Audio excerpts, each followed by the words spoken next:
Gubernur Jawa Barat Deddy Mulyadi menanggapi terkait sentilan DPR soal Satuan Tugas atau Satgas Anti Premanisme buntut insiden 3 mobil anggota polisi dibakar massa pro-ormas. Komisi 3 DPR RI dari fraksi Partai Kebangkitan Bangsa atau PKB, Abdullah, sebelumnya menanyakan terkait perkembangan Satgas Anti Premanisme yang dibentuk oleh Deddy Mulyadi sudah sampai mana. Dikonfirmasi secara terpisah, Deddy mengatakan bahwa pemerintah Jawa Barat ini tengah merumuskan anggaran dan rencana kerja Satgas Anti Premanisme tersebut. Orang nomor 1 di Jawa Barat itu mengatakan Satgas bentukannya ini membutuhkan anggaran untuk pengadaan posko, mobil operasional, dan kebutuhan lain yang terpisah dari pembiayaan anggaran Polri dan TNI. Ia mengatakan bahwa pihaknya sudah mengarahkan Badan Kesatuan Bangsa dan Politik atau Bangpol untuk segera membuat rencana kerja dan rencana biaya. Meski rumusan anggaran masih disusun, Deddy menyebut Satgas Anti Premanisme sudah bekerja.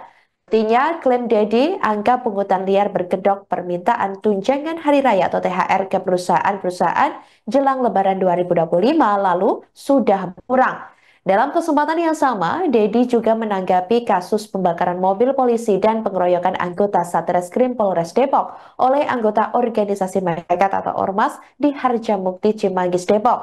Dia mengatakan Satgas tak bisa langsung menghapus seluruh aksi premanisme di Jawa Barat. Apalagi di Depok, masyarakatnya sangat beragam. Namun Deddy menargetkan Satgas tersebut akan terus bekerja hingga tak ada lagi unsur premanisme di Jawa Barat. Satgas Anti Premanisme kan di dalamnya komponen tentara dan polisi. Artinya ketika Kapolres Metro menjalankan tugas-tugasnya sebagai kepolisian, sesungguhnya juga dia menjalankan tugas sebagai satuan tugas. Kan gitu loh. Karena yang menjadi penyidiknya Serse kan sama gitu loh. Cuman pendekatannya adalah kalau di Satgas itu ada unsur TNI-nya. Dan karena unsur TNI-nya kan untuk apa? Membangun harmoni antara kedua-duanya ketika melakukan penindakan TNI dan Polri pada sikap yang sama. Sudah berjalan, kemudian dari sisi pembiayaan tuh tadi kami sedang merumuskan teknik pembiayaannya, ya kan? Karena ini kan Satgas terpisah dengan pembiayaan Polres, terpisah dengan pembiayaan Kodim. Nah, sehingga kami lagi merumuskan pembiayaan untuk setiap kabupaten kota. Kan operasionalnya harus ada pembiayaannya, ada poskonya, ada mobil operasional tambahannya. Kan ini yang akan ditata oleh kita. Nah, ini pembiayaannya tidak bisa dilaksanakan kemarin karena ini harus masuk di komponen perubahan anggaran, kan gitu loh. Kalau kemarin kan pergeseran tuh di perubahan anggaran ini, sehingga Kepala Kesbangpol Provinsi Jawa Barat tadi sudah saya kasih arahan untuk segera membuat rencana kerja dan rencana biaya untuk aksi, walaupun pada teknik di lapangannya sudah jalan. Anda bisa lihat jalannya apa. Jangan hanya melihat bahwa ada kasus di Depok hari ini. Lebaran kemarin itu sudah turun, itu tanya lurah-lurah yang minta THR sampai ke perusahaan sudah turun total.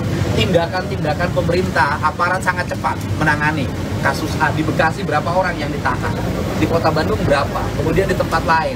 Artinya bahwa dari sisi spirit itu sudah mulai menurun. Nah, penurunan ini juga kan akan menimbulkan eskalasi orang ketidakpuasan.